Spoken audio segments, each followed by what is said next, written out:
enjoyed the documentary. I really enjoyed seeing the number of different places that hip-hop has spread to, and the way that it has been embraced by people with so many different, distinct, unique cultures who found an echo in hip-hop, found a way of that hip-hop can revitalise a culture that they've already got, in the guy in Syria who was talking about the call and response and that kind of street culture that had been there for a long time, all the cultures that have spoken word and poetry, and the guy in Ghana as well talking about how hip-hop has actually not only got its own kind of cultural expression, but has revitalised people's own sense of their own cultures and found a way for it to still be relevant, not only in the 21st century, but also to the young people, and at the same time providing a universal sound that is accessible to everybody and is enjoyed by people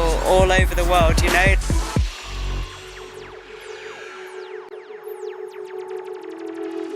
I really don't think enough attention has been paid to the way that the power that hip-hop has had to provide a communication for people, to provide a way that someone who's grown up in a ghetto in Sao Paulo can speak directly to someone who's grown up in a village in Egypt, and they can both be using the same medium and the same format to express their experiences, and it's part of a whole global system, understood culture.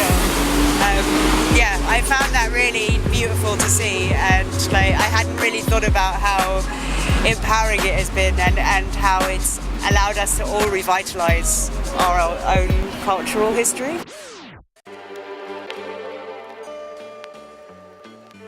Well, it really opened my mind to all the hip hop going on in the world, because my story is the same as many other people, 80s, 90s hip hop, but seeing how it's influenced the world, that was big for me.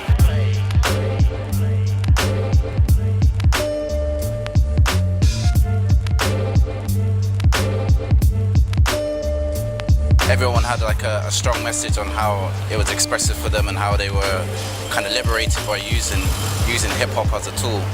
So for me, for me, especially this point in my life right now, it really touched me, because I feel that, we have many art forms, but kind of using the art form like hip-hop as a way to kind of liberate yourself and liberate other people, that's quite unique. It was nice.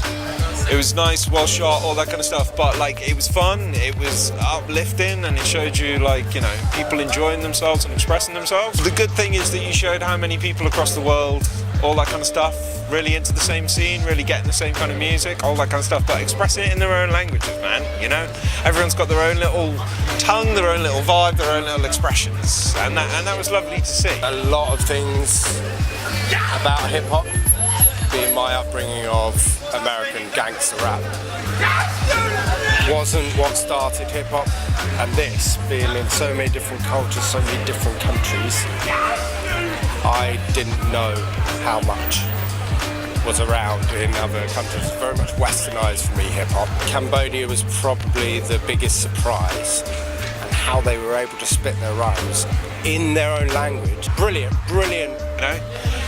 It was quite interesting that you guys did a little bit at the beginning where you said you didn't really know German hip-hop until you saw it, and then it kicked off, My missus speaks Spanish and stuff like that, and she loves all French and Spanish hip-hop and stuff like that. I spend loads of time listening to it, and it sounds banging. I have fuck all idea what they're saying, man. Like I said, the countries you guys went to, or the people you interviewed from those countries, they all came from different regimes. Some were real sort of oppressive, and others were, quite free. The French have always been pretty easy to get to revolt and campaign against things. They're brilliant at it. Recently coming back from Paris and realising that, I can't really love the mentality of the Parisians and the fact that they don't really give a shit that much. But it's intrinsic in what that guy was saying about being free from and to express. There's no other genre that could possibly allow that articulate expression of anger.